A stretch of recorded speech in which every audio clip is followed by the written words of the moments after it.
আমি একবারে বলে দিচ্ছি,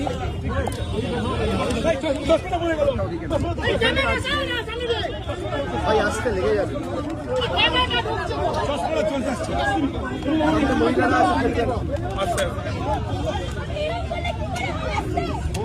আপনারা জানেন গতকাল আমি ভবানী ভবনে সিআইডি অফিসে গেছিলাম।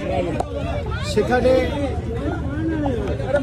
আমাকে প্রায় 5.5 ঘন্টা জিজ্ঞাসাবাদ করেছে তদন্তকারী সংস্থার প্রতিনিধি, এবং আমি তাদের সাথে সহযোগিতা করেছি। আমার লিগাল রাইট, আমি কোর্টে মুভ করবো। কোর্ট আমাকে 6টার মধ্যে গতকাল ভবানী ভবনে সিআইডি হেডকোয়ার্টারে সশরীরে উপস্থিত থাকার জন্য নির্দেশ দিয়েছি। আমি কমপ্লাই করে প্রায় 12-13 মিনিট আগে, 6টার আগেই কালকে ভবানী ভবনে গেছি, এবং 11:30টার কাছাকাছি ইন্টারোগেশন প্রশ্ন উত্তর পর্ব শেষ হয়, প্রায় 5.5 ঘন্টা ধরে। এবং আমাকে আবার সেখানে একটা নোটিশ দিয়ে আগামী 14 তারিখ অ্যাপিয়ার করার জন্য বলা হয়। আমি 14 তারিখ কলকাতায় আছি, আমি 14 তারিখ অ্যাপিয়ার করবো আবার। আমি কোনো তদন্ত এড়িয়ে যাইনি। আমাকে দিল্লিতেও তদন্তকারী সংস্থা যখন ডেকেছে আমি গেছি, কলকাতাতেও নিজাম প্যালেস হোক, এদিকে সিজিও হেডকোয়ার্টার হোক, ইডির কাছে হোক, আমি গেছি।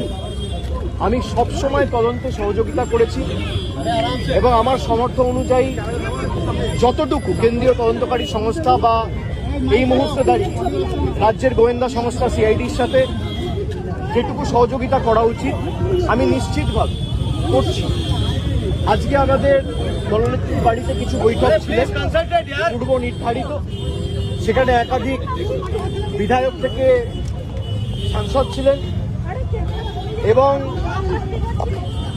আমাদের মিটিংগুলো চলাকাল খবর পাই খুব সম্ভবত 4:30-4:45 নাগাদ যে সিআইডির একটা টিম এসেছে আবার কোনো একটা আলাদা মামলায় আমাকে নোটিশ দিত। তো আমি আমার সেক্রেটারির মারফতে তাদেরকে অনুরোধ করি যে আমি এই মুহূর্তে আমার বাড়িতে সশরীরে উপস্থিত নেই বলে আপনারা চিঠিটা অন্য কাউকে দিয়ে দিন, সে রিসিভ করে আমার পক্ষ থেকে নিয়ে নেন। এবং আমি অনুরোধ করি যে আপনারা যদি আমাকে দিতে চান তাহলে আপনাদের অপেক্ষা করতে হবে, তার কারণ আমি এই মুহূর্তে আসতে পারবো না মিটিং থেকে বেরিয়ে। আপনি আপনার মতো করে যখন ইচ্ছা বাড়িতে নিয়ে বলবেন যে আপনাকে ছাড়া কাউকে আমরা দেবো না। আমি যদি বাড়িতে না থাকি তাহলে আপনাকে অপেক্ষা করতে হবে আমার ফেরার জন্য। এখন প্রায় 7:20 বাজে, আমি বাড়িতে ঢুকেছি, আপনাদের সাথে কথা বলছি 5-10 মিনিট হয়েছে। 6-7টার মধ্যে আমি বাড়িতে ঢুকেছি। আমি ঢুকে দেখছি সিআইডির প্রতিনিধিরা নেই, তারা ফিরে গেছে। তারা যদি পরবর্তীকালে আমাকে ফোন করে আসে, আমার সাথে যোগাযোগ করে আসে এবং আমাকে বলে কোন সময়ে গেলে আমি বাড়িতে থাকবো, তখন নোটিশ দেবে, আমি নিশ্চিতভাবে জানাবো। আমি যখন বাড়িতে উপস্থিত নই সশরীরে, তখন যদি তারা এসে নোটিশ, তখন যদি তারা আসে নোটিশ দিতে এবং একদম স্পষ্টভাবে বলে যে আপনাকে ছাড়া কাউকে নোটিশ আমরা দেবো না, আপনার হয়ে কেউ যদি রিসিভ করতে চায় সেই সুযোগ পাবে না, তাহলে আপনাকে আমার ফেরার জন্য অপেক্ষা করতে হবে। তো আমি আপনাদের মাধ্যমে আমি অনুরোধ করব যে যারা নোটিশ দিতে এসেছিল আপনারা যদি আসেন নিশ্চিতভাবে যোগাযোগ করে আসুন, আর না হলে অপেক্ষা করুন। আমি যখন ফিরবো আমি তখনই এই নোটিশটা আপনাদের তরফ থেকে, আপনাদের কাছ থেকে নিতে পারবো। আপনারা যারা আমাকে প্রশ্ন করছেন আপনি তদন্ত এড়িয়ে যাচ্ছেন, আমি কোনো তদন্ত এড়িয়ে যাই, আমার দোকানোর কিচ্ছু নেই। আমি কেন্দ্র তদন্তকারী সংস্থার সম্মুখীন হয়েছি এখনো পর্যন্ত 8 থেকে 10 বার।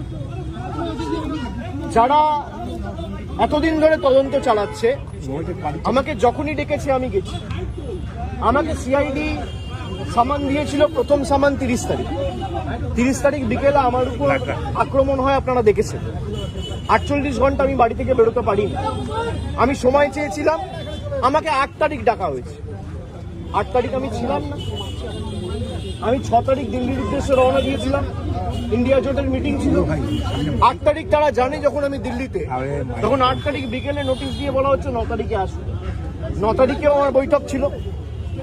আমি গতকাল সঙ্গে সঙ্গে যখনই আমি কোর্টের নির্দেশ পেয়েছি আমি সঙ্গে সঙ্গে 6টার আগে গেছি, এবং তারা যে প্রশ্নগুলো করেছে আমি তো এখানে আলোচনা করতে পারি না, যদিও আমি দেখছি মিডিয়া অনেক কিছু বেরিয়েছে, আমায় কি প্রশ্ন করেছে তদন্তকারী সংস্থার কাছে আর আমার সাথে কি আলোচনা হয়েছে এটা মিডিয়ায় চলে আসছে। এবং আমি বাড়ি ফেরার আধ ঘন্টার মধ্যে আমাকে প্রথম প্রশ্ন কি করা হয়েছে, আমাকে দ্বিতীয় প্রশ্ন কি করা হয়েছে, আমাকে তৃতীয় প্রশ্ন কি করা হয়েছে, তার উত্তরে আমি কি বলেছি সব আমি দেখছি মিডিয়ায় রিপোর্ট হয়ে গেছে। আমি এটা নিয়েও আগামী দিন হাইকোর্ট মুভ করব।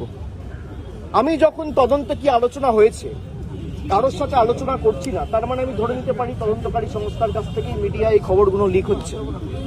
যদি লিক হয়ে থাকে ইনভেস্টিগেশনের উদ্দেশ্য তো ঠিক নয়।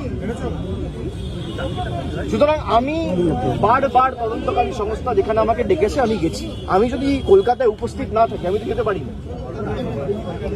আমার সামর্থ্য অনুযায়ী যেখানে যখন প্রয়োজন হয়েছে যে মামলায় ডাকুন।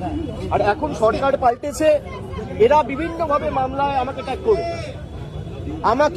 আমি শুনেছি যে মামলায় আজকে আমাকে নোটিশ দিতে এসছে, আমি বলেছি 4 তারিখের পর ডিজে বাজে। আমি প্রশ্ন করতে চাই যে আমি যদি সত্যি কোনো ভুল বলে থাকি, আমি এই স্টেটমেন্টগুলো কবে করেছি? নির্বাচন চলাকালীন। নির্বাচন যখন চলছে, ল অ্যান্ড অর্ডার, আইন শৃঙ্খলা কার আন্ডারে? ইলেকশন কমিশনের আন্ডারে। মমতা বন্দ্যোপাধ্যায়ের আন্ডারে তো ছিল না। তাহলে তখন আমার বিরুদ্ধে এফআইআর হলো না কেন? ইলেকশন কমিশনের বিরুদ্ধে কমপ্লেন হলে ইলেকশন কমিশন আমার বিরুদ্ধে ব্যবস্থা নিল না কেন? তার কারণ আমি যদি ডিজে বাজানোর কথা বলে থাকি, দেশের স্বরাষ্ট্রমন্ত্রী বলেছেন তৃণমূলের লোকেদের উল্টো করে ঝুলিয়ে দিয়ে সোজা করে দেবে। প্রত্যেক ক্রিয়ার সমান এবং বিপরীত প্রতিক্রিয়া রয়েছে। আপনি বলবেন জ্ঞানেশ কুমারকে যদি আমার এগেনস্টে অ্যাকশন নিতে হতো তাহলে অমিত শাহর বিরুদ্ধেও অ্যাকশন নিতে হতো। অমিত শাহর বিরুদ্ধে অ্যাকশন নেওয়ার ক্ষমতা ইলেকশন কমিশনের নেই, তাই আমার বিরুদ্ধেও অ্যাকশন নিতে পারেনি। সরকার বদলেছে, এখন মামলা হয়েছে। তাহলে আমার বিরুদ্ধে যদি মামলা হয়, আমি ডিজে বাজাবো বলে, তাহলে অমিত শাহর বিরুদ্ধে এফআইআর হবে না কেন? আমরা তো কোর্টে মুভ করবো। তদন্তকারী সংস্থার কাছে রাজ্যের মুখ্যমন্ত্রী যদি এই কেস আমি বাংলা থেকে বহিরাগতদের আক্রমণ করেছি বলে আমার ভাষণে এই তদন্তভার সিআইডি কে দেওয়া হয়, তাহলে যে বহিরাগতরা এসে বাঙালিকে আক্রমণ করেছে সেই মামলার দায়ভার কেন সিআইডি বা সিবিআই কে দেওয়া হবে না? এই প্রশ্ন তো উঠবেই। এই প্রশ্ন তো এড়িয়ে যেতে পারে না। আপনারা এসব চাপের রাজনীতি, দল ভাঙানো আমরা অনেকদিন ধরে দেখছি। এসব করে কোনো লাভ নেই। 30 লক্ষ মানুষকে আপনারা ভোটার তালিকার বাইরে রেখে ভোট করেও তৃণমূল 41% ভোট পেয়েছে। 2,60,00,000 ভোট তৃণমূল কংগ্রেস পেয়েছে। তাদের প্রতিনিধিত্ব তৃণমূল কংগ্রেস করবে। এক চুল জায়গা তৃণমূল কংগ্রেস ছাড়বে না। থমকে চমকে সিআইডি দিয়ে, সিবিআই দিয়ে, দল ভেঙে, উৎসাহ করে, গায়ের জোরে কর্মীদের মিথ্যা মামলায় ফাঁসিয়ে, ফলস কেসে ইমপ্লিকেট করে, পার্টি অফিস দখল করে, বাড়ি ভেঙে, ঘর জ্বালিয়ে তৃণমূল কংগ্রেসকে দমিয়ে দেবো। সিপিএম এর বিরুদ্ধে লড়াই করে 34 বছরের জগদ্দল পাথরকে সরিয়ে তৃণমূল কংগ্রেস ক্ষমতায় এসছে মানুষের আশীর্বাদ। 2011 সালের পরিবর্তন আর 2026-এর পরিবর্তনটা খালি একটু তুলনা করুন। মানুষের মধ্যে কোনো আবেগ নেই, স্বতঃস্ফূর্ততা নেই। 8টার পর রাস্তা শূন্য, ফাঁকা। বিজেপি বিজয় মিছিল বার করতে পারছে না। যারা বড় বড় ভাষণ দিচ্ছেন, আমি বলবো রাজনৈতিকভাবে মোকাবিলা করুন।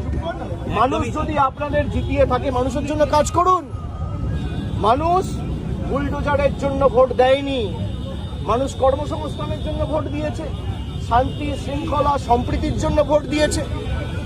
মানুষ উন্নয়নের স্বার্থে ভোট করুন। উন্নয়ন, দিল্লির সাথে লড়াই করে টাকা আনুন। আপনারা ভোটের আগে বলেছিলেন অন্নপূর্ণা ভান্ডার, আর ভোটের পর মানুষ দেখছে বুলডোজার। এই দ্বিচারিতা তো চলতে পারে না।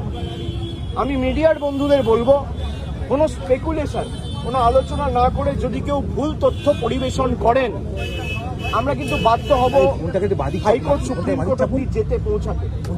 আপনাদের দায়িত্ব, আপনারা সঠিক তথ্যটা মানুষের কাছে উপস্থাপিত করবেন, পরিবেশন করবেন। আপনারা রটনাকে ঘটনা বানিয়ে দেখাবেন না। আমার সাথে তদন্তকারী সংস্থার কি কথা হলো, আমার সাথে অন্য কারোর কি কথা আপনি দেখিয়ে দিচ্ছেন। আমার সাথে রাহুল গান্ধীর মিটিং হয়েছে, তৃতীয় ব্যক্তি কেউ নেই। আমি আর রাহুল গান্ধী কি কথা হয়েছে আপনারা জেনে গেছেন। আমিও মিডিয়ার সাথে কথা বলবো না। আপনারা জানছেন কোত্থেকে? আপনারা আপনাদের মতো স্পেকুলেট করে খবর যা পাচ্ছেন বলে দিচ্ছেন।